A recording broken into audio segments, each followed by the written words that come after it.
નમો અરિહંતાણં નમો સિદ્ધાણં નમો આયર્યાણં નમો જયાણં નમો લોયે સૌસાહુનમ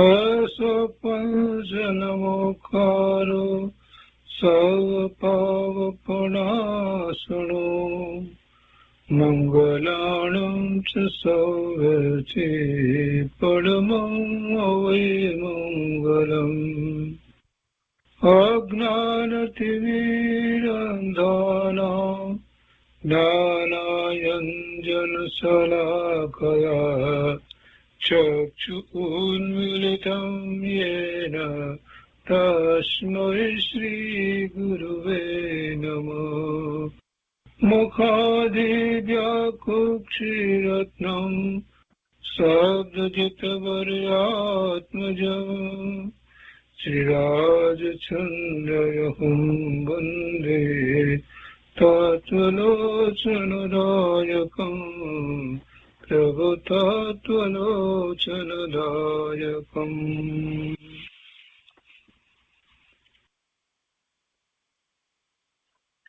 કૃપાળુદેવના વચનામૃતનો સ્વાધ્યાય.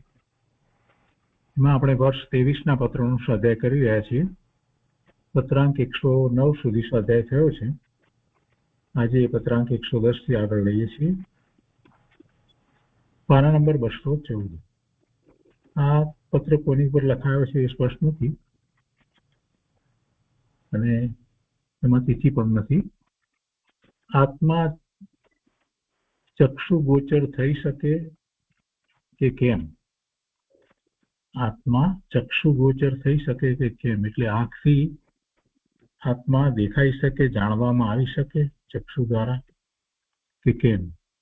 અર્થાત આત્મા કોઈ પણ રીતે ચક્ષુથી દેખી શકાય એવો છે કે કેમ?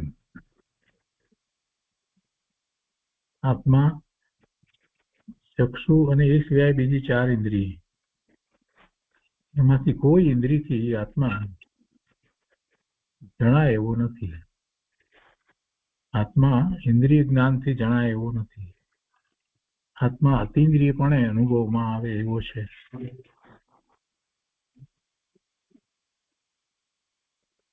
આગળ કહે છે કે આત્મા સર્વવ્યાપક છે કે કેમ?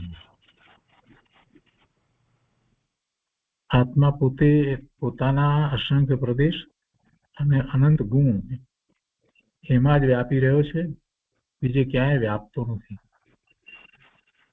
આત્મા સર્વવ્યાપક નથી અને દરેક આત્મા પોતે પોતાનું સ્વતંત્ર અસ્તિત્વ ત્રણેય કાળે ધરાવે છે. સિદ્ધ થાય છે તો પણ એનું પોતાનું અસ્તિત્વ એ ગુમાવતો નથી, એ કોઈમાં ભળી જતો નથી. કોઈ અપેક્ષાએ સર્વવ્યાપકપણાની વાત કરવામાં આવે છે તો એના ક્ષેત્રની અપેક્ષાએ, અવગાહનાની અપેક્ષાએ ક્યારેક એમ થાય છે, સમુદ્ઘાત કરે છે, કેવળી સમુદ્ઘાત કરે છે ત્યારે એ લોક પ્રમાણ થાય છે. પણ એ લોક પ્રમાણ થાય છે એ તો 4 સમય ને પાછા 4 સમયમાં તો એ પ્રમાણે પાછો થાય છે. પણ છતાંય એમાં વ્યાપવું, બીજા દ્રવ્યમાં વ્યાપવું એમ તો થતું નથી. લોક પ્રમાણ થાય છે તો લોકાકાશમાં એ પૂરેપૂરો વ્યાપી જાય એવું કઈ બનતું નથી. એટલે સર્વવ્યાપકની વાત જે છે એ વાત બરાબર નથી. આત્મા સર્વવ્યાપક નથી. જ્ઞાન અપેક્ષા એમ કહેવાય કે જ્ઞેય માત્રનું એ જ્ઞાન કરે છે. જ્ઞાન અપેક્ષા એમ કહેવાય ને એમ સર્વવ્યાપક પણ કહેવાતું હોય તો કહેવાય. ખરેખર સર્વવ્યાપક પણ નથી. એ સર્વવ્યાપક પણ નથી.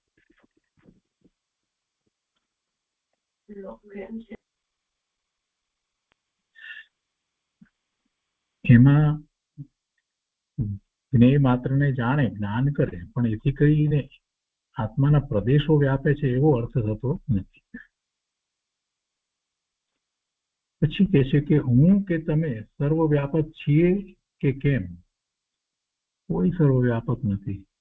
જ્ઞાન અપેક્ષાએ જ્ઞેય માત્રનું જ્ઞાન કરવા શક્તિમાન દરેક આત્મા છે, અને એવી એની શક્તિ જ્યારે એ કેવળ જ્ઞાન પ્રગટ કરે છે ત્યારે પ્રગટ થાય છે. એટલે કોઈ સર્વવ્યાપક નથી. આત્માને દેહાંતરમાં જવું થાય છે કે કેમ? એટલે એક દેહથી બીજા દેહમાં જવું થાય છે કે કેમ? અર્થાત આત્મા એક ગતિમાંથી બીજી ગતિમાં જાય છે કે કેમ? જઈ શકવા યોગ્ય છે કે કેમ? સંસાર અવસ્થા છે, સંસાર પર્યાય છે, ત્યાં સુધી એને ભવના ભ્રમણ થાય છે. એટલે એક ગતિમાંથી બીજી ગતિમાં જાય છે, ચારે ગતિમાં એના ભ્રમણ થાય છે. એટલે એ ભ્રમણ કરનારો છે તે આત્મા છે, અને એ જે ગતિમાં જાય છે તો એ ગતિને અનુરૂપ એને શરીર સાથે રહેવાનું થાય છે. એ શરીર સાથે રહે છે, જે શરીર સાથે એ ગતિને અનુરૂપ શરીર છે, અને એમાં રહે છે, છતાં પણ એનાથી એ ભિન્ન રહે છે. કોઈ આત્મા સાથે એ એક રૂપ થતો નથી. કોઈ શરીર સાથે તે એક રૂપ થતો નથી. કોઈ બાહ્ય પૂતગળના સ્કંદ સાથે તે એક રૂપ થતો નથી. એટલે બીજા શરીર સાથે રહેવાનું થયું તો એ વખતે પણ એનાથી એ અલિપ્ત જુદો ભિન્ન જ રહે છે, અને એના વસ્તુ સ્વરૂપની અંદર બીજું કાંઈ અંદર આવતું નથી કે એમાંથી કાંઈ જતું નથી. એવું આત્માનું સ્વરૂપ છે. બીજી ગતિમાં જાય છે, અને એ જઈ શકવા યોગ્ય છે. જ્યાં સુધી એને સંસાર પર્યાય છે ત્યાં સુધી એને શરીર હોય જ છે. કોઈને કોઈ શરીરમાં હોય, જે ગતિમાં છે એ પ્રમાણે એને શરીર હોય છે. આત્માનું લક્ષણ શું? આત્માનું લક્ષણ ચેતના. જ્ઞાન દર્શનની ચેતના એ આત્માનું મુખ્ય લક્ષણ છે. અને એ છે તો સાથે એનું બીજું લક્ષણ એમ પણ કહેવાય કે એ જ્ઞાન આનંદમય છે. એટલે આનંદ ને સુખ પણ એનું જ લક્ષણ છે. કોઈ પણ પ્રકારે આત્મા લક્ષમાં આવી શકે એવો છે કે કેમ?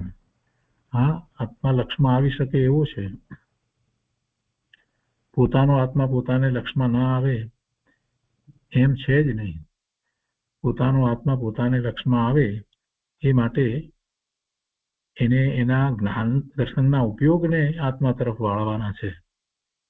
અને એને એમ છે કે ઇન્દ્રિયો દ્વારા જાણે તો જ, પણ ઇન્દ્રિયો દ્વારા ખરેખર વાસ્તવમાં તો આત્મા કાંઈ જાણતો નથી.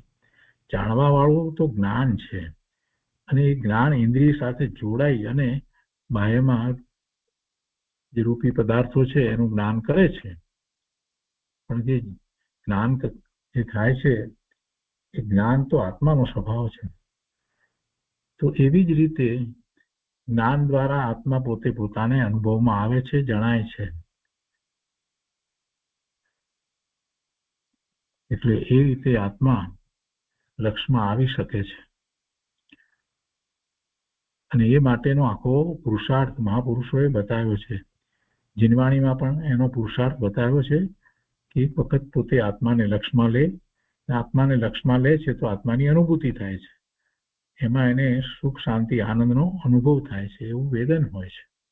અને એ થયા પછીથી એનો ભ્રમ ભાંગી જાય છે. પછી કોઈ એને ભ્રમ રહેતો નથી, મિથ્યાત્વ રહેતું નથી. એટલે આત્મા લક્ષમાં આવી શકે એવો છે, અનુભવમાં આવે એવો છે. અને અનુભવ પણ અપૂર્વ સુખનો અનુભવ હોય છે. એ અનુભવ કઈ સામાન્ય અનુભવ હોતો નથી. અને પછી છેલ્લે કહે છે કે સૌથી વધારે પ્રમાણિક શાસ્ત્રો કયા છે? સૌથી વધારે પ્રમાણિક શાસ્ત્રો કયા છે? મહાવીર સ્વામી ભગવાનને થયાને 2500 વર્ષ વીતી ગયા, અને એ વખતથી શરૂ કરીને અત્યાર સુધીમાં ઘણા શાસ્ત્રો લખાયા. પણ એ વખતમાં ભગવાનનો વિરોહ પડ્યો ત્યાર પછીના વખતની અંદર જે શાસ્ત્રોની રચના થઈ છે, તરતના સમયની અંદર ભગવાનની વાણી માંથી ગણધર ભગવાને જે 12 અંગ અને 14 પૂર્વની રચના કરી અને એનું જ્ઞાન એ પછીના આચાર્યોને હતું અને એ આચાર્યો દ્વારા એમને પણ અનુભવ સહિત એ જ્ઞાન હતું એટલે એ આચાર્યો દ્વારા પછી બીજા એવા દાની આચાર્ય ભગવાનને પણ એમાંથી જ્ઞાન થયું અને એમણે જે શાસ્ત્રોની રચના કરી છે એ સાચા શાસ્ત્રો છે, એ જીનવાણી છે, એ પ્રમાણિક શાસ્ત્રો છે. પણ જેને આત્માની અનુભૂતિ થઈ નથી, જેને એવી મુનિ દશા આવી નથી, સ્વરૂપમાં જેને રમણતા થઈ નથી, એના કોઈ પણ ધાર્મિક લખાણ હોય તો એ પરમ સત્ય ન હોય, એમાં કોઈને કોઈ પ્રકારે દોષ આવે.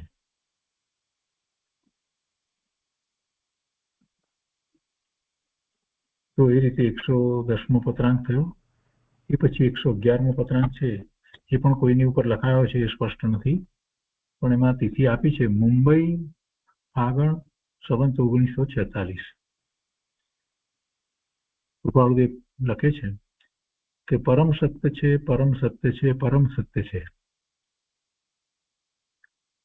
એ ત્રણેય માટે કહે છે કે ત્રિકાળ એમ જ છે, ત્રણેય કાળે એમ જ છે. સત્ય ત્રિકાળ છે. પરમ સત્ય છે. શું પરમ સત્ય છે? પોતાનું સ્વરૂપ છે તે જ પરમ સત્ય છે અને ત્રિકાળ એમ જ છે. વ્યવહારના પ્રસંગને સાવધાનપણે મંદ ઉપયોગે ક્ષમતા ભાવે નિભાવ્યો જ આવજે. વ્યવહારના પ્રસંગને સાવધાનપણે, સાવધાનપણું કેમ રાખવાનું કે એ પોતે એવા પ્રસંગો વખતે કશાય ભાવમાં ચાલ્યો ન જાય. ક્રોધ, માન, માયા, લોભના ભાવમાં કે 9 પ્રકારના 9 કશાયના ભાવમાં, એ બધો વિભાવ ભાવ છે, વિકારી ભાવ છે. તો એ વ્યવહારના પ્રસંગો વખતે એવી સાવધાની એને રાખવાની કે એવા કોઈ પણ પ્રકારના કશાય ભાવે એ ન થાય. કેમ કે વ્યવહારના પ્રસંગે એનો ઉપયોગ બહારમાં હશે અને બહારમાં ઉપયોગ હશે એની સાથે જે વિકલ્પ વગેરે છે તો એ પ્રમાણે એવા ભાવ પણ હશે. તો એમ છતાં જો કશાય ભાવે થશે તો મોટે ભાગે એને પાપના બંધ પડશે. તો એને સાવધાની રાખવાની છે વ્યવહારના પ્રસંગે સાવધાનપણે. અને પછી કહે છે કે મંદ ઉપયોગે, મંદ ઉપયોગ છે એનો અર્થ એ થાય છે કે શુભાવ સહિત. મંદ ઉપયોગ કહેવા પાછળનો આશય એ છે. અહીંયા તો ખરેખર તો અહીંયા એ જગ્યાએ એને જે કષાય છે એ મંદ હોય એમ સમજવું છે આપણે. તો મંદ કષાય હોય તો શુભાવ વગેરે હોય અને ઉપયોગ તો જે છે તે જ રે. ઉપયોગમાં તીવ્રતા મંદતા એવી હોતી નથી. ઉપયોગ તો લક્ષ કરાવનારો છે. ઉપયોગ જે છે એ તો જ્ઞાન દર્શનના ઉપયોગ, એ તો લક્ષ કરાવનારા અને જે તરફ ઉપયોગ વળે એનું જ્ઞાન થાય, એનું દર્શન થાય અને પછી ત્યાં જ્યાં સુધી ત્યાં જ ઉપયોગ રહે છે ત્યાં સુધી એનું જ્ઞાન ભાન થયા કરે, અનુભૂતિ થયા કરે. એટલે ઉપયોગ જે છે એ તો જ્ઞાન અને દર્શનનું લક્ષણ છે. એટલે અહીંયા મંદ ઉપયોગે કહ્યું છે તેનો અર્થ એ થાય કે શુદ્ધ ભાવમાં રહે છે એવું કહેવાનો આશય છે. અને ક્ષમતા ભાવે નિભાવ્યો આવજે, નિભાવ્યો જજે અથવા તો નિભાવ્યો આવજે. ક્ષમતા ભાવે રહેજે, ક્ષમતા ભાવને નિભાવજે. કંઈ પણ એ વ્યવહારના પ્રસંગ હોય તો એમાં કંઈક એવું બને કે જે તને ન ગમે અથવા તો જે અસત્ય હોય અથવા તો તને એમ લાગતું હોય કે આ ખૂબ દુઃખનું કારણ છે, તો એ બધા વખતે ક્ષમતા ભાવ નિભાવજે. કેમ એમ કહ્યું? કેમ કે એમ નહીં કરે તો એને અનેક પ્રકારે પાપના બંધ પડશે અને પાપના બંધ પડશે તો પછી કેવી ગતિમાં જશે, એટલે એમ વાત કરી છે. વળી આગળ કહે છે કે બીજા તારું કેમ માનતા નથી એવો પ્રશ્ન તારા અંતરમાં ન ઉગો, એવો પ્રશ્ન તારા અંતરમાં ન થાય, એવો પ્રશ્ન તને ન થાય એમ અમે ઈચ્છીએ. બીજા તારું કેમ માનતા નથી? બીજા ક્યાંથી માને? કોઈ કોઈનું માનતું જ નથી. કોઈ બીજા મારું માને છે એમ કહેવું એ વ્યવહાર નહીંનું કથન છે. વાસ્તવમાં એ માનવું કે ન માનવું એ બધું પેલાનું એની પર્યાયમાં એના કારણે હોય છે. પણ બહારથી એવું લાગે છે, જ્યારે પુણ્યનો ઉદય હોય ત્યારે એમ લાગે કે બીજાઓ મારી વાતને માને છે, સ્વીકારે છે. વાસ્તવમાં બધા જ્ઞાન સ્વભાવી ભગવાન આત્મા છે અને બધા જ પોતાના પુણ્ય અને પાપના ઉદય સહિત જ છે. તો એવી વખતે નિશ્ચયથી જોવા જઈએ તો કોઈ કોઈનું માને છે એમ નથી. બધું જે થવા યોગ્ય છે તે થાય છે. બધાના પરિણામ કોઈના કહેવાથી બદલાઈ જાય છે એવું નથી. એટલે બીજા તારું કેમ માનતા નથી એવો પ્રશ્ન તું અંતરમાં ઉભો જ ન કરતો, એમ કે છે. એવો પ્રશ્ન તારા અંતરમાં ન ઉભો.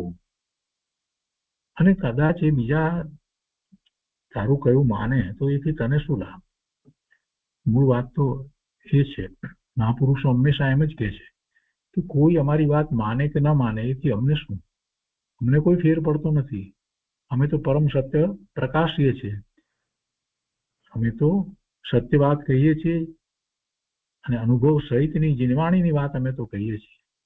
એનો સ્વીકાર બીજાઓ કરે કે ન કરે એથી અમને કઈ ફેર પડતો નથી. જે સ્વીકારી એ વાતને સાંભળી, સમજી, સ્વીકારી અને એવો પુરુષાર્થ કરશે તો જીનેશ્વર ભગવાનની આજ્ઞાને આમન્યામાં રહી અને પોતાનું કલ્યાણ કરશે. અને જો નહીં માને તો ભવના ભ્રમણ થશે. પણ એના માનવા કે ન માનવાથી આચાર્ય ભગવાન એમ કહે છે કે અમને તો કોઈ લાભ કે નુકસાન થતું નથી, અમને કાંઈ ફેર પડતો નથી. આચાર્ય ભગવાન તો એમ કહે છે કે અમારા 1000 શિષ્ય હોય કે અમારો એક શિષ્ય હોય તો એથી અમને કાંઈ ફેર પડતો નથી. શિષ્યોની સંખ્યા દ્વારા કોઈ આચાર્ય મોટા કે નાના થતા નથી. આચાર્ય ભગવાન તો એમ કહે છે. એટલે કોઈ બીજા માને છે, નથી માનતા, બીજા પોતાની આજ્ઞામાં રહે છે, નથી રહેતા, આ બધી વાતનો જ્ઞાની પુરુષ કોઈ બહુ વિચાર કરતા નથી હોતા. એમને તો પોતાના સ્વરૂપમાં વિશેષ એકાગ્રતા સિવાય બીજું કાંઈ કર્તવ્ય નથી. અને એમાંથી જ્યારે સુખ, શાંતિ, આનંદની અનુભૂતિ થાય છે તો કરુણા કરી અને બીજાઓને પણ એવી જ સુખ, શાંતિ, આનંદનો અનુભવ થાય એ માટે તત્વની વાત કરે છે. એ માટે તત્વની વાત કરે છે, સમજાવે છે. અને એ વખતે જે પણ કહે એ બીજાઓ માને કે ન માને, પેલાની પર્યાય જે પ્રમાણે થવાની છે, પેલાના જેવા પરિણામ થવાના છે એ પ્રમાણે એને એવી બુદ્ધિ ઉપજશે, એવી એને શ્રદ્ધા થશે, સવિકલ્પ દશાની અંદર એવી બુદ્ધિ થાય કે આ વાત તો સત્ય છે. અને ના પણ થાય.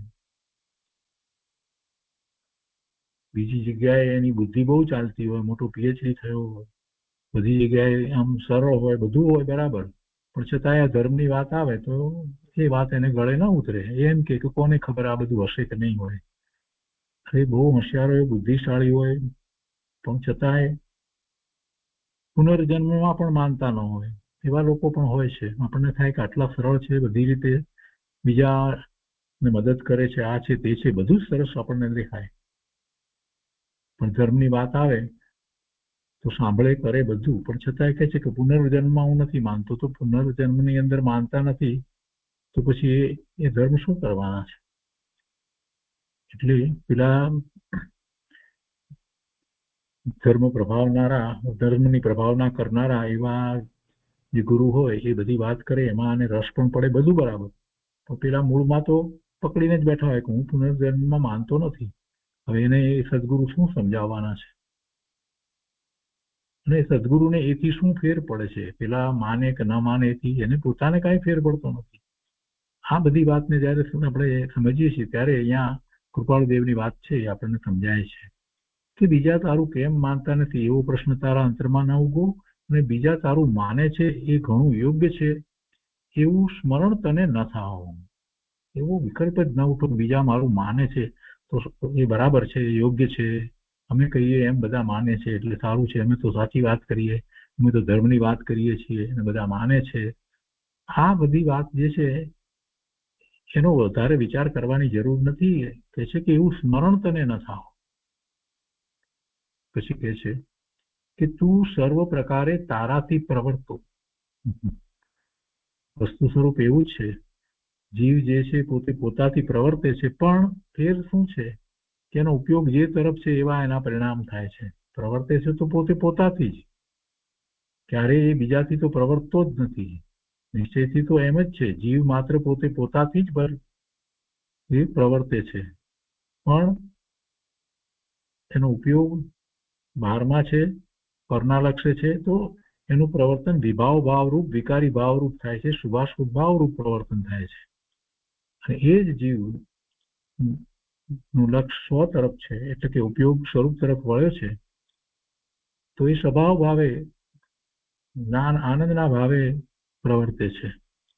એટલે પોતે પોતાથી જ પ્રવર્તે છે. પણ અહીંયા કૃપાળુદેવનો કહેવાનો આશય એવો છે કે તું સર્વ પ્રકારે તારાથી પ્રવર્તો, એટલે કે વિભાવ ભાવે ન પ્રવર્તો. સર્વ પ્રકારે તારાથી એટલે એમાં કોઈ પણ વસ્તુ બીજી તારા સિવાયની હોય જ નહીં એવી રીતે પ્રવર્તવું, તો એ તો એક જ રીત છે કે પોતે સ્વનું લક્ષ્ય કરી અને સ્વભાવ ભાવે પ્રવર્તે, તો સર્વ પ્રકારે પોતે પોતાથી જ પ્રવર્તે છે, પોતાના જ ભાવે પ્રવર્તે છે.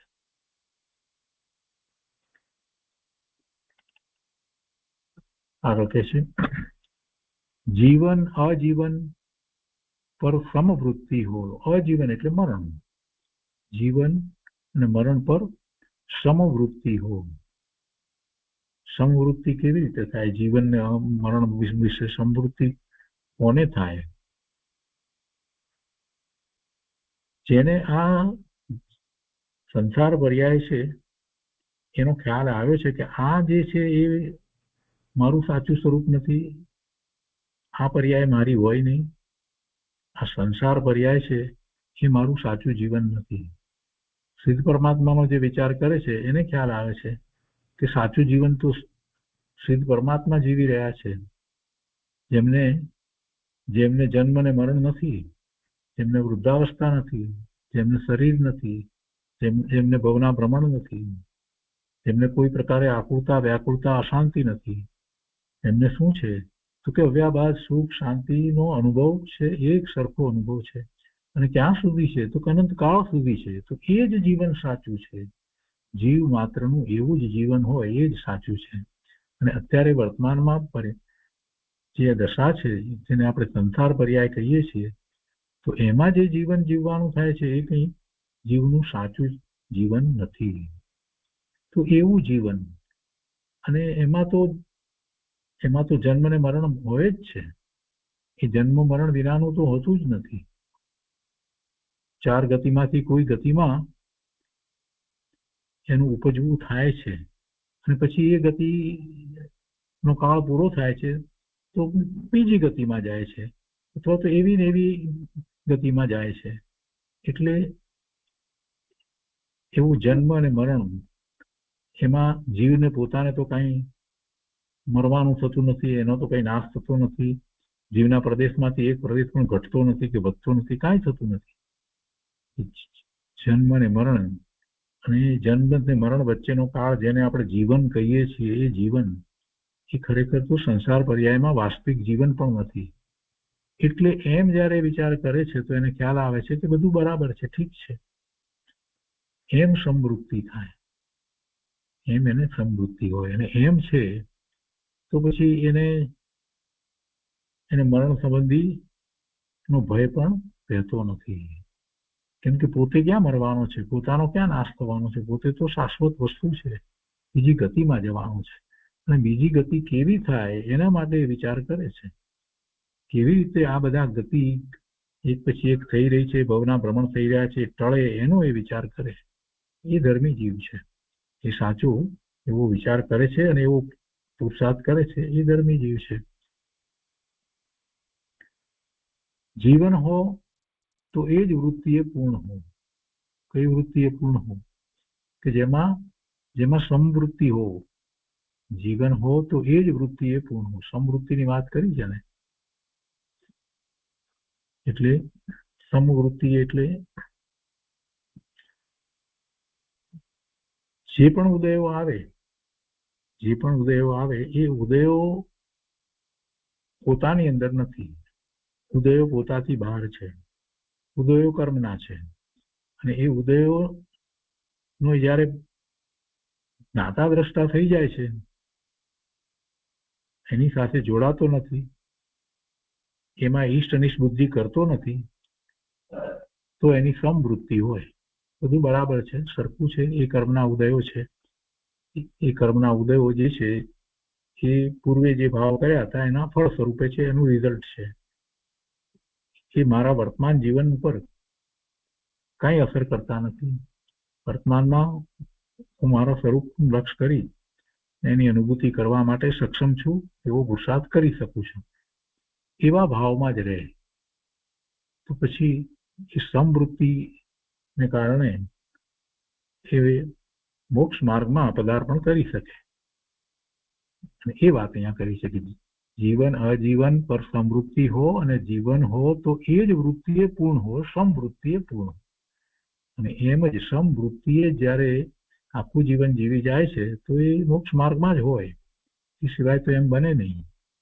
બીજી જાતના કોઈ વિકલ્પો, વિચારો, આકાંક્ષા, ઈચ્છા, તૃષ્ણા, આસક્તિ કાંઈ થતું નથી.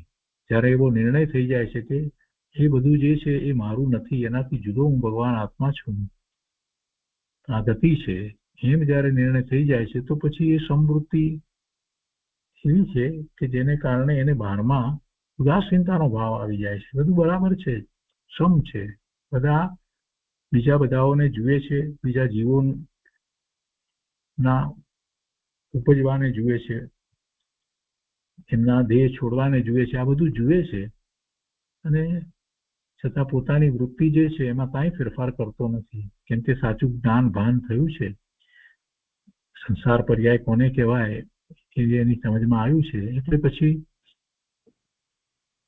એ સમવૃત્તિ જીવન જીવે છે. પછી કહે છે કે ગૃહવાસ જ્યાં સુધી સર્જિત હો ત્યાં સુધી વ્યવહાર પ્રસંગમાં પણ સત્ય તે સત્ય હો. ગૃહસ્થાશ્રમમાં હો, ગૃહવાસમાં રહેતો હોય તો એનો અર્થ એવો નથી કે અમુક પ્રસંગમાં, વ્યવહારના પ્રસંગની અંદર એ અસત્ય બોલે કે અસત્ય આચરણ કરે કે જેમ નથી એમ એની માન્યતા કરે, એવું ના હોય. ગૃહવાસ હોય ત્યારે પણ જે સત્ય છે તેને જ સત્ય માને, અસત્યને સત્ય ન માને. આચરણમાં પણ જે સત્ય આચરણ, સાચું આચરણ હોય એને જ સાચું માને. વ્યવહારમાં છે, ગૃહસ્થાશ્રમમાં છે એટલે એવા વ્યભિચારી આચરણ વગેરે જે હોય એને સત્ય માને એમ ન હોય. વ્યવહારમાં અત્યારે આ ગૃહસ્થાશ્રમમાં છે તો પછી અત્યારે પાપ જેમાં બહુ થતા હોય એવા આચરણો ને એ આચરવા યોગ્ય ન માને, એવું આચરણ એ ન કરે, એને એ સ્વીકારે નહીં. કદાચ એનાથી મુનિ જેવું કે એવા 12 વ્રતધારી કે 11 પ્રતિમાધારી શ્રાવક જેવું આચરણ ન થઈ શકે તો પણ એની માન્યતામાં, શ્રદ્ધામાં તો સત્ય છે તે સત્ય જ રહે, એમાં ફેર ના પડે. પોતે ગૃહવાસમાં છે એટલે એનો અર્થ એવો નથી થતો કે મુનિને પણ વસ્ત્ર હોવા જોઈએ, પોતે ગમે તે રીતે ગમે ત્યારે ખોરાક વગેરે લેતો હોય તો એનો અર્થ એવો નથી થતો કે બીજા બધા પણ એ રીતે વર્તે, એવો કોઈ અર્થ ના હોય. અને એવી અનુમોદના ન કરે. સત્ય છે તે સત્ય હોય. એટલે ગૃહવાસમાં હોય ત્યારે પણ એને જીનેશ્વર ભગવાનની વાણીમાંથી શું સત્ય છે એટલી તો એને સમજ પડી હોવી જોઈએ, એમ કહેવાનો આશય છે. જો એ સમજ ન હોય તો પછી એને કેવી રીતે ખબર પડશે કે શું સત્ય છે અને શું સત્ય નથી. ગૃહવાસમાં હોય એનો અર્થ એવો નથી કે કોઈ ધર્મ ધ્યાન ન થઈ શકે. ગૃહસ્થાશ્રમમાં રહીને પણ એ 5મા ગુણસ્થાનની દશા સુધી પહોંચી શકે એમ છે. તો એ ક્યારે પહોંચી શકે કે જ્યારે સત્ય છે તેને સત્ય જ માને અને એવો જ પુરુષાર્થ કરે. અને પછી કહે છે કે ગૃહવાસમાં તેમાં જ લક્ષો. શેમાં લક્ષો? સત્યમાં. ગૃહવાસમાં તેમાં જ લક્ષો એટલે સત્યમાં જ લક્ષો. સત્ય સત્ય હો, સત્ય તે સત્ય હો, અને સત્યમાં એમાં જ લક્ષો. ભલે ને ગૃહવાસમાં હોય તો પણ. આમ કહે છે કે ગૃહવાસમાં પ્રસંગીઓને ઉચિત વૃત્તિ રાખતા શીખવ, સગળા સમાન જ માન. ગૃહવાસમાં છે તો પ્રસંગીઓને એટલે પોતાની સાથે સંયોગ કરીને પ્રસંગે કરી અને પોતાની સાથે જે રહ્યા છે એ બધા પ્રસંગીઓ કોઈ પ્રસંગોને કારણે સાથે થયા હોય અથવા તો કુટુંબીજનો વગેરે હોય એ બધા એમાં આવી જાય પ્રસંગીઓને. ગૃહવાસમાં પ્રસંગીઓને ઉચિત વૃત્તિ રાખતા શીખવવું. પણ એવું ક્યારે બને પોતે ઉચિત વૃત્તિ રાખે ત્યારે બીજાને એ ઉચિત વૃત્તિ રાખતા શીખવી શકે ને. એટલે કહી દીધું એમ કે તું ઉચિત વૃત્તિ રાખતા બીજાને શીખવ. એમાં વાત આવી ગઈ કે તું તો ઉચિત વૃત્તિ જ રાખજે, તું તો સત્યનો સ્વીકાર રાખીને જ ગૃહવાસમાં રહેજે અને એનું જ તને તો લક્ષ્ય રહે. અને એમ જ હશે તો જ તું બીજાને એવી સાચી વૃત્તિ ઉચિત વૃત્તિ સત્ય વૃત્તિ રાખતા શીખવી શકીશ ને. અન્યથા ક્યાંથી એ થશે. એટલે કે છે કે ગૃહવાસમાં પ્રસંગીઓને ઉચિત વૃત્તિ રાખતા શીખવ અને સગળા સમાન જ માન, બધાને સમાન માન. બધા ભગવાન આત્મા છે, સિદ્ધ સમાન છે અને બધા પોતાના શુદ્ધ સ્વરૂપને પ્રગટ કરવા માટે સક્ષમ છે. વર્તમાનમાં જે એકબીજા સાથેના સંબંધ જે છે એ ક્ષણિક સંબંધ છે. એ પર્યાયો કાયમ રહેતી નથી. એ આ ભાવ પૂરતા એ સંબંધો છે, એનું કોઈ મહત્વ નથી. એના એ જ જીવો સાથે બીજા ભાવની અંદર જુદા પ્રકારનો સંબંધ થાય. પૂર્વના ભાવની અંદર પણ એમની સાથે એને રહેવાનું થયું હોય તો કોઈ જુદા સંબંધથી રહેવાનું થયું હોય. એટલે એ વર્તમાનમાં જે સંબંધ છે એ સંબંધને ગૌણ કરી અને બધાને સમાન માનવા, સગળા સમાન જ માન. અને ત્યાં સુધીનો તારો કાળ ઘણો જ ઉચિત જાઓ. ક્યાં સુધીનો? કે તું ગૃહવાસમાં છે અને તું સત્યનું આચરણ કરે છે, સત્યને જ સત્ય માને છે, બીજાઓને પણ તું સત્ય વૃત્તિ શીખવાડે છે અને બધા પ્રત્યે એવો સંભાવ રાખે છે. તો એ બધો તારો ગૃહવાસ સુધીનો કાળ જે છે એ કાળ ઘણો જ ઉચિત જાઓ. જે દિનેશ્વર ભગવાને કહ્યું છે એવો જ તારો કાળ વ્યતીત થાવ. ગૃહસ્થાશ્રમની અંદર 5મા ગુણસ્થાન જેવી દશા હોઈ શકે છે એ વાત જીનવાણીમાં આવી છે. તો એવો જ તારો કાળ વ્યતીત થાવ. આગળ કહે છે કે અમુક વ્યવહાર પ્રસંગનો કાળ, અમુક વ્યવહાર અને પ્રસંગનો કાળ, તે સિવાયનો તત્સંબંધી કાર્યકાળ, પૂર્વિત કર્મોદય કાળ, નિંદ્રા કાળ. જો તારી સ્વતંત્રતા અને તારા ક્રમથી તારા ઉપજીવન વ્યવહાર સંબંધી સંતોષિત હોય તો ઉચિત પ્રકારે તારે વ્યવહાર પ્રવર્તાવવો. આ બધા કાળની એક વાત કરી છે. એમાં એને એટલી જાગૃતિ હોય. અમુક વ્યવહાર પ્રસંગનો કાળ, એમાં પણ એ કાળ પણ તારો એવો જ જાઓ. એમ કે છે ને ત્યાં સુધીનો તારો કાળ ઘણો જ ઉચિત જાઓ. તો અમુક વ્યવહાર અને એવા પ્રસંગો વગેરે જે કંઈ આવ્યા હોય એ વખતે પણ સત્ય ન છૂટી જાય, એ વખતે પણ સત્ય આચરણ છૂટી ન જાય. એ રીતે એ કાળ ઉચિત જ જાઓ. એમ નથી કેવું કે અમુક વ્યવહાર પ્રસંગનો કાળ હોય તેમાં પાપ થાય તો વાંધો નથી, એમ નથી કહ્યું અહીંયા. અમુક વ્યવહાર પ્રસંગનો કાળ અને તે સિવાયનો તત્સંબંધી કાળ. તત્સંબંધી એટલે કે સત્ય સંબંધીનો, જે સતની વાત કરીને તે આખો દિવસનો ભાગ જે છે એમાં અમુક કાળ એવો જેનો જાય છે કે પોતાને જીવન જીવવાનું છે તો એને માટે થઈ અને કેટલાક વ્યવહારમાં કેટલાક કાર્યો પોતાના ઉપજીવન જે કહે છે એટલે કે કમાવું વગેરે, રળવું વગેરેનું એ કાળ. તો એ કાળ સિવાયનો, એ સિવાયનો જે કાળ જે છે તે તત્સંબંધી કાર્યકાળ, તે સંબંધીનો કાર્યકાળ હોય. તે સંબંધી એટલે જે સત્યની વાત કરી છે એ સત્ય સંબંધીનો જે કાર્યકાળ હોવો જોઈએ. અમુક જે વ્યવહારનો પ્રસંગ અથવા તો અમુક જે દિવસનો જે કાળ જે છે તે સિવાયનો બાકી બધો કાળ તે સંબંધી જ વ્યતીત થવો જોઈએ. તત્સંબંધી કાર્યકાળ એટલે જે ઉપર વાત કરવામાં આવી એ પોતાની વૃત્તિને ઉચિત રાખવી, સત્યને સત્ય રૂપે રાખવું, આ બધી જે વાત કરી એ સંબંધીનો જ એ કાળ વ્યતીત થવો જોઈએ. એ સિવાયનો તત્સંબંધી કાર્યકાળ, પૂર્વિત કર્મોદય કાળ, નિંદ્રા કાળ. પૂર્વિત કર્મોદય કાળ, કર્મના ઉદયનો કાળ. અને નિંદ્રા કાળ કયો છે. તો એ પૂર્વના ઉદય જે છે એ આવ્યા છે અને એ કર્મોદય છે. તો કર્મોદયની સાથે જોડાઈને વિતાવવાનો જે કાળ થાય એને એક પ્રકારે એમ કહેવાય કે નિંદ્રા કાળ છે. જાગતો હોય તો પણ નિંદ્રા કાળ કહેવાય, એવો એક અર્થ તો અહીંયાથી નીકળે છે. પૂર્વના કર્મનો ઉદયનો જે કાળ છે, તો એ બધો કાળ જો એમાં જો એ રહેશે તો એ જાગતો હોય છતાં એ નિંદ્રામાં છે, એટલે પ્રમાદમાં છે. બહુ સ્પષ્ટ અહીંયા નથી કર્યું, જુદો બીજી રીતે પણ અર્થ એમાંથી નીકળી શકે છે.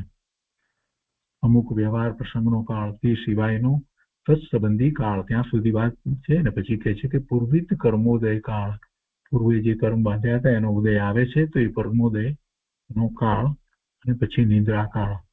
તો કોઈ એને ઊંધો અર્થ પણ કરે કે ભાઈ આ બધો કાળ છે એમાં વાંધો નથી, ના એમ નથી કહેવાનું. હશે કોઈ મહાપુરુષો નિંદ્રા કાળને વખાણતા નથી, એને પ્રમાદ કહે છે, એને પ્રમાદ કહે છે. કેમ કે નિંદ્રા કાળમાં જીવને પોતાનું ભાન નથી. અને નિંદ્રા શેને આધીન છે? તેને આધીન છે જ્ઞાન અને દર્શનની વાત આપણે જે કરીએ છીએ, તો એ દર્શનાવર્ણીય કર્મ જે કહીએ છીએ, તો દર્શનાવર્ણીય કર્મની પ્રકૃતિ 9 છે અને એમાં એક પ્રકૃતિ નિંદ્રા પ્રકૃતિ છે. અને એ નિંદ્રા પ્રકૃતિનો ઉદય હોય તો એની સાથે જોડાઈ અને જીવને નિંદ્રા આવે છે. એવી જ રીતે નિંદ્રા આવે એવી કર્મની પ્રકૃતિનો ઉદય હોય છે તો જેને કારણે એને વધારે એવી ગાઢ નિંદ્રા આવે છે. પ્રચલા શાંતિ, આ બધું જે છે એ એવી દર્શનાવર્ણીય કર્મની પ્રકૃતિ છે અને એને કારણે જીવને એટલું ભાન રહેતું નથી અને એ નિંદ્રા કહેવામાં આવે છે. તો એવી નિંદ્રા ને કોઈ જ્ઞાની પુરુષ જસ્ટિફાય કરતા નથી હોતા. ઉલટું એમ કહે છે કે જાગૃતિ હોવી જોઈએ, એમ જ કહે છે. તો જે આ કર્મના ઉદયનો જે કાળ છે એની સાથે જોડાવાનો કાળ જે છે એ એક પ્રકારે એનો નિંદ્રા કાળ છે કે જેમાં એ પોતાને ભૂલી જાય છે, પોતાનું ભાન નથી રહેતું, એ નિંદ્રા કાળ છે. આગળ અહીંયા કહે છે કે જો તારી સ્વતંત્રતા અને તારા ક્રમથી તારા ઉપજીવન, એટલે જે સામાન્ય જીવન રળવું કમાવું વગેરે જે છે, ખાવું પીવું વગેરે, એ ઉપજીવન કહે છે કે જો તારી સ્વતંત્રતા અને તારા ક્રમથી તારા ઉપજીવન વ્યવહાર સંબંધી સંતોષિત હોય તો ઉચિત પ્રકારે તારે વ્યવહાર પ્રવર્તાવવો.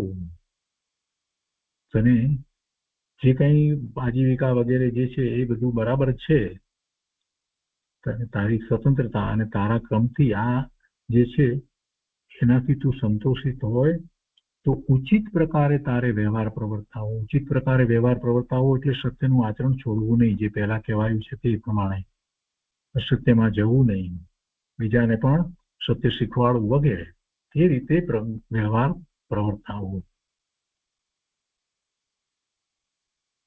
એથી બીજા ગમે તે કારણથી સંતોષિત વૃત્તિ ન રહેતી હોય તો તારે તેના કયા પ્રમાણે પ્રવૃત્તિ કરી તે પ્રસંગ પૂરો કરવો, અર્થાત પ્રસંગની પૂર્ણાહુતિ સુધી એમ કરવામાં તારે વિષમ થવું નહીં. અને ક્યારેક એવા વ્યવહારની અંદર એવું કંઈક બન્યું હોય તો એમાં એ કારણથી જો કદાચ સંતોષ વૃત્તિ ન રહેતી હોય તો તારે તેના કયા પ્રમાણે, તેના એટલે પોતાને, બીજું તો કોણ કહેવાનું, તો અંદરમાં જે એવો વિકલ્પ ઉઠ્યો હોય એ પ્રમાણે પ્રવૃત્તિ કરવી, અને કરવી તો પણ સત્યને છોડ્યા વિના અને પાપના આચરણ વિના કરવી, અને તે પ્રસંગ પૂરો કરવો, અર્થાત પ્રસંગની પૂર્ણાહુતિ સુધી એમાં પછી તારે વિષમ થવું નહીં. એવા કેટલાક પ્રસંગો આવે ઘરની અંદર, લગ્નના પ્રસંગો, આ તે બધામાં એને જોડાવવું પડતું હોય તો ત્યારે પણ એમ કે છે કે ત્યારે પણ ન ગમે તો પણ વિષમ ભાવે ન થવું, સમભાવે રહેવું, સમવૃત્તિએ રહેવું, સત્યને ન છોડવું, એમ કહેવાનો આશય છે. એ પ્રસંગ એમ પૂરો કરવો, પ્રસંગ પૂરો થાય ત્યાં સુધી પણ પોતાની સમવૃત્તિ ટકી રહેવી જોઈએ, વિષમ વૃત્તિ ન થવી જોઈએ. તારા ક્રમથી તેઓ સંતોષિત રહે તો ઔદાસીન વૃત્તિ વડે નિરાગ્ર ભાવે તેઓનું સારું થાય તેમ કરવાનું સાવધાનપણું તારે રાખવું. બીજાઓની સાથેની વાત લીધી છે ને અહીંયા બધી, તો એમાં પણ સાથે વાત આ પણ કરે છે કે તારા ક્રમથી એ લોકોને સંતોષ લાગે તો તારી ઉદાસીનતાને છોડ્યા વગર, એટલે ઉદાસીન વૃત્તિ વડે નિરાગ્રહ ભાવે આગ્રહ કર્યા વિના તેઓનું સારું થાય તેમ કરવાનું સાવધાનપણું તારે રાખવું. કોઈ પણ રીતે કે જેથી કરી અને પેલાના સામી વ્યક્તિના અંતરમાં તને જોઈ અને એવો ભાવ થાય કે આ રીતે જીવન જીવવું જોઈએ. બીજી રીતે કે એને એવું નિમિત્ત ન પ્રાપ્ત થાય જેથી પેલા લોકો ને કશાય ભાવ થાય. એટલે વિષમ ભાવે પોતે થવું નહીં અને પોતાનો જે નિત્યક્રમ વગેરે જે છે એને એવી જ રીતે સંતોષપૂર્વક જાળવી રાખવો. આ બધી વાત આમાંથી આપણને પ્રાપ્ત થાય છે કે જેથી બીજાઓને આગ્રહ કરી અને આમ જ કરો એમ કહેવાની જરૂર ન પડે અને એ લોકો પણ એ જોઈ અને એવા સંભાવે થવાનો, સમવૃત્તિએ પ્રવર્તવાનો પ્રયત્ન કરે, એમ થવું જોઈએ. તો આ 111મો પત્ર થયો. એ પછી 112મો પત્ર છે. આ પણ પત્ર કોઈની ઉપર લખાયો છે એમ નથી.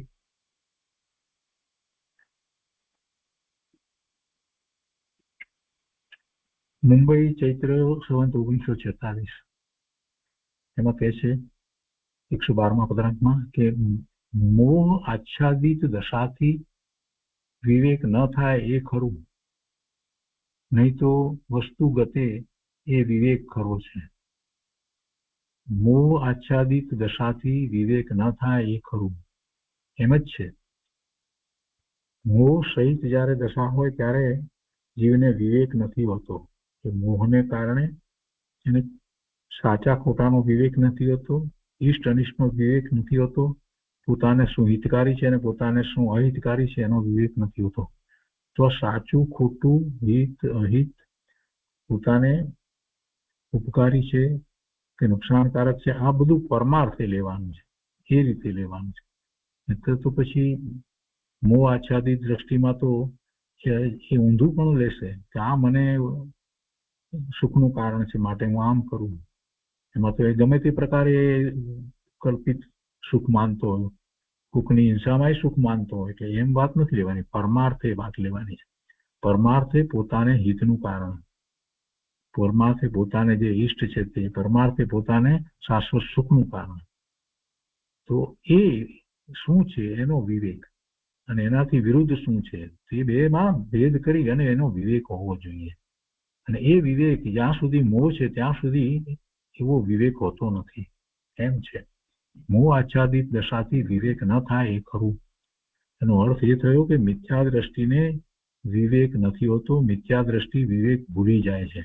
જો વિનયની વાત નથી, વિનય જુદી વસ્તુ છે અને વિવેક જુદી વસ્તુ છે. વિવેકમાં તો એને સાચા ખોટાનો અને ઈષ્ટ અનિષ્ટનો, હિતકારી અહિતકારીનો એનો વિવેક કરવાનો છે એનો. અને વિનય જે છે એ તો એવા મહાપુરુષ વગેરે પ્રત્યે નો એવો ભાવ છે, અહોભાવ આવે છે, તો એ વિનય જુદી વસ્તુ છે. વિનય અને વિવેક બે શબ્દોના અર્થ બરાબર સમજવા. તો કે છે કે જયારે મિથ્યાત્વ છે, મિથ્યાત્વ સહિત વર્તે છે ત્યારે એને ખરેખર વિવેક હોતો નથી. એ વાત પરમ સત્ય છે. મોહ આચ્છાદિત દશાથી વિવેક ન થાય એ ખરું. જો એમ ન હોત તો નહીં તો શું થાત? તો કે છે કે નહીં તો વસ્તુ ગતે એ વિવેક ખરો છે. એમ ન હોય તો એમ મોહ આચ્છાદિત દશાથી વિવેક ન થાય એ ખરું, નહીં તો ધારો કે મોહ આચ્છાદિત દશાથી પણ વિવેક થતો હોય તો એ વસ્તુ ગતે એ વિવેક ખરો. એટલે જે તમે માની લીધું જે છે એ કલ્પના કરી લીધી છે એ રીતે તમને વિવેક ખરો લાગે, તમારી માન્યતામાં એ વિવેક ખરો લાગે. વાસ્તવમાં પરમાર્થથી જ્ઞાની ધર્મીની દ્રષ્ટિમાં એ વિવેક હોય નહીં. એટલે વસ્તુગત એ વિવેક કરવો. ઘણું જ સૂક્ષ્મ અવલોકન રાખવું, ઘણું જ સૂક્ષ્મ અવલોકન રાખવું. એટલે શું? ઝીણી ઝીણી વસ્તુને જોવી એમ ના, અવલોકન રાખો, સૂક્ષ્મ અવલોકન રાખો એટલે પોતાના ભાવ માટે અવલોકન રાખો. સમયે સમયે જ્ઞાન છે એ પોતાના શુભ અને અશુભ ભાવને જાણનારું છે. પોતાને રાગ થાય છે કે દ્વેષ થાય છે તેને દરેક સમયે જ્ઞાન જાણવા વાળું છે. તો એ જ્ઞાનમાં જ ખબર પડે છે કે પોતે અત્યારે ક્યાં છે, કેવા ભાવે થયો છે. અને એ સૂક્ષ્મ અવલોકન છે કે વર્તમાનમાં મારો ઉપયોગ 12માં છે તો કેવા ભાવ થયા છે મને, અને એ ભાવ મને હોય કે ન હોય એ મને નથી શોભતા. એમાંય જો પાપના ભાવ થયા, અશુભ ભાવ થયા તો તરત જ ત્યાંથી પાછા વળવું જોઈએ. એટલે એ સૂક્ષ્મ અવલોકનમાં પોતાનું જ્ઞાન એને જાણે છે. જ્ઞાન અને રાગ જુદા, એ વાત ગુરુદેવે બહુ સમજાવી છે. અને એ જ વાત સમજવાની છે. જ્ઞાન પોતાને જે રાગ થયો, રાગ કહેતા એમાં બધું આવી જાય, ક્રોધ, માન, માયા, લોભ, 9 પ્રકારના નો કસાય, બધાને માટે એક જ શબ્દ ગુરુદેવ પ્રયોગ કરે છે, રાગ. તો એને જ્ઞાન જાણે છે. અને એ જ્ઞાન જાણે છે તો એ દ્વારા એવી જાગૃતિ રાખો, એવું અવલોકન રાખો કે પોતે ક્યાં છે અત્યારે, વર્તમાનમાં પોતે ક્યાં છે, એટલે એનો ઉપયોગ ક્યાં છે. અને એ ઉપયોગ એ જે તરફ રહ્યો છે, મોટે ભાગે ઉપયોગ તો 12માં હોય. તો એ વખતે પોતાને કેવા વિકલ્પ છે, જેવા વિકલ્પ છે એ પ્રમાણે પોતાને ભાવ છે. અને પછી ત્યાંથી પાછા વળવું, પોતાના સ્વભાવ ભાવ તરફ પાછા વળવું, એમ સૂક્ષ્મ અવલોકનની વાત છે. ઘણું જ સૂક્ષ્મ અવલોકન રાખવું. અને એમાં પછી અનેક પ્રકારે બધી વાત એમાં આવે. અને એની વાત આપણે લઈએ છીએ. અહીંયા કે છે પહેલી વાત કે સત્યને તો સત્ય જ રહેવા દેવું, પહેલી વાત છે. એમાં કોઈ ફેરફાર, બાંધછોડ કરવી નહીં. એમાં કોઈ પણ પ્રકારે બાંધછોડ કરવી નહીં કે આટલું તો સત્ય ચાલે એવો કોઈ વિકલ્પ અંદર દાખલ થવા દેવો નહીં. સત્યને તો સત્ય જ રહેવા દેવું. બીજું, કરી શકો તેટલું કહો. કરી શકો તેટલું કહો. અશક્યતા ન છુપાવો. જે અશક્ય લાગતું હોય એને છુપાવો નહીં. અશક્ય હોય તો અશક્ય, એ વખતે એ અશક્ય હોય. દરેક વખતે બધી જ વસ્તુ શક્ય હોય એમ ન પણ હોય. એટલે આખો પુરુષાર્થ જે છે એમાં કેટલીક વસ્તુ બાહ્યમાં પણ જે કરવાની છે, બાહ્ય વ્રત, તપ વગેરેની જે વાત છે, તો એ જેટલા પોતાથી થઈ શકે શક્તિ પ્રમાણે હોય. અને જે ન થઈ શકતા હોય, અશક્ય લાગતા હોય તો એમ ન કહો કે ના ના એમાં વાંધો નહીં, અમે તો કરી લઈશું, એમ નહીં. અશક્ય લાગતા હોય તો અશક્ય છે. પોતાને માટે એ વખતે એમ પણ હોય. દરેક જે છે એવા વ્રત અને તપ એક જ પ્રકારે બધાની જેમ જ કરી શકે એવું હોતું નથી. બીજી વાત, એક નિશ્ચિત રહો.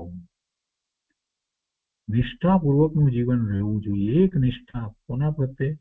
દિનેશ્વર ભગવાનની વાણી, જીનવાણી પ્રત્યેની એવી એક નિષ્ઠા હોવી જોઈએ કે એના સિવાય બીજી કોઈ વાત હોય જ નહીં. એક નિષ્ઠા, બસ આ જ પરમ સત્ય છે અને એ દ્વારા જ મારું કલ્યાણ થવાનું છે. તો એ નિષ્ઠાને છોડવી નહીં. દિનેશ્વર ભગવાનની વાણીની વિરુદ્ધ જોઈ અને કાંઈ કાર્ય કરવું નહીં. પોતાના વિચારોની અંદર પણ કોઈ ફેરફારો કરવા નહીં. ગમે તેવા બીજા બહારના પુસ્તકો આ તે બધું આવે પણ પોતાની નિષ્ઠાથી વિચલિત થવું નહીં. નિષ્ઠા તો પોતાની એક જ હોય, પોતાના શુદ્ધ સ્વરૂપની. અને એવી નિષ્ઠા ભગવાનના જ્ઞાનમાં જે રીતે આવ્યું છે એવું વસ્તુ સ્વરૂપ સ્વીકારે તો રહે. એક નિશ્ચિત રહો. ગમે તે કોઈ પ્રશસ્ત ક્રમમાં એક નિશ્ચિત રહો. એની સાથે બીજી વાત એ લીધી છે, કેમ કે એક નિશ્ચિત રહેવા માટે જ્યાં સુધી પૂર્ણ દશા ન થઈ હોય ત્યાં સુધી એને કંઈક ને કંઈક બીજું તો થવાનું જ છે. નિર્વિકલ્પ ધ્યાન તો કાંઈ રહેતું નથી. તો 12માં છે તો ત્યારે શું રહેવું? તો કે પ્રશસ્ત ક્રમમાં એક નિશ્ચિત રહો, એટલે શુભ કાર્યોમાં, શુભ ભાવમાં એક નિશ્ચિત રહો. વિતરાગે ખરું કહ્યું છે, અરે આત્મા સ્થિતિ સ્થાપક દશા લે. અરે આત્મા સ્થિતિ સ્થાપક દશા લે. આ દુઃખ ક્યાં કહેવું અને સાથી ટાળવું? પોતે પોતાનો વેરી, ત્યાં કેવી ખરી વાત છે. અહીંયા કે છે વિતરાગે ખરું કહ્યું છે. શેને માટે કહ્યું છે કે એક નિશ્ચિત રહો, પ્રશસ્ત ક્રમમાં રહો. અને એ પ્રશસ્ત ક્રમ પણ એવો હોવો જોઈએ કે જે શુદ્ધ ભાવ તરફ લઈ જનારો હોય, સ્વરૂપ તરફ લઈ જનારો હોય એવા ક્રમમાં એક નિશ્ચિત રહો. કોઈ ગમે તે કોઈ પ્રશસ્ત ક્રમમાં એક નિશ્ચિત રહો. અને પછી એમાં એને માટે એમ કે છે કે વિતરાગે ખરું કહ્યું છે. પછી કે છે કરી આત્મા સ્થિતિ સ્થાપક દશા લે. સ્થિતિ સ્થાપક દશા લે એટલે કે બહારમાં જે કંઈ થઈ રહ્યું છે એમાં તું જોડાઈ ન જાય, એને કારણે તું વિચલિત ન થા. સ્થિતિસ્થાપક પણ કહ્યું છે ને, એટલે સ્થિતિસ્થાપક બહારમાં પણ આપણે સામાન્ય વ્યવહારમાં પણ એ પ્રયોગ કરીએ છીએ કે સ્થિતિસ્થાપક છે એટલે પોતાની સ્થિતિ જે છે એને જાળવી રાખે.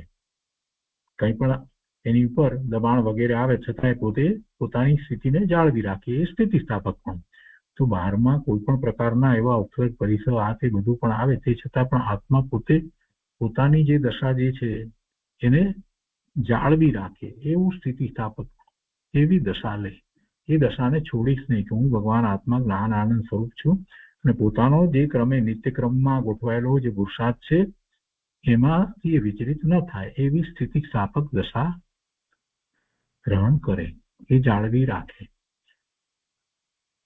અને પછી કહે છે કે આ દુઃખ ક્યાં કહેવું અને સાથી ટાળવું, આવા વિકલ્પો અંદરમાં ન કરવા. ક્યારેક એ દુઃખના પ્રસંગો આવ્યા હોય તો પણ એને સંભાવે રહેવા કે એ દુઃખ છે, એનું જે લક્ષ, એ દુઃખ થવાનું કારણ એના તરફ લક્ષ કરવામાં આવે છે એટલે દુઃખ છે.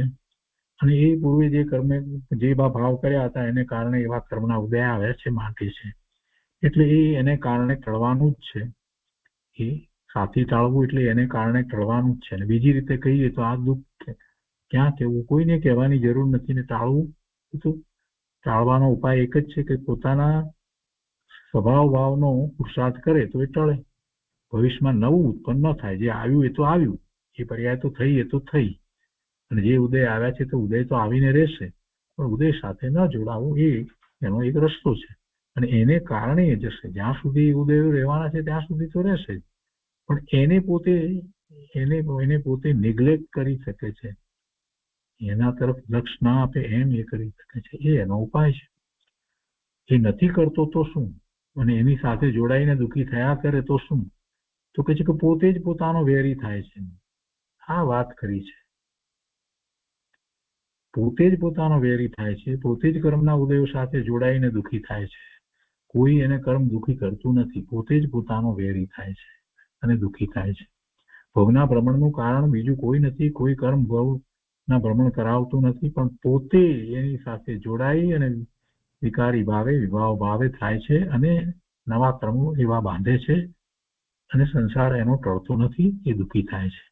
એ પોતે પોતાનો વેરી છે, બીજો કોઈ એનો વેરી નથી. કહે છે કે તે આ કેવી ખરી વાત છે, એમ કરી અને અહીંયા પત્ર પૂરો કર્યો છે. તો 112માં પત્ર સુધી આપણે સ્વાધ્યાય રાખીએ છીએ.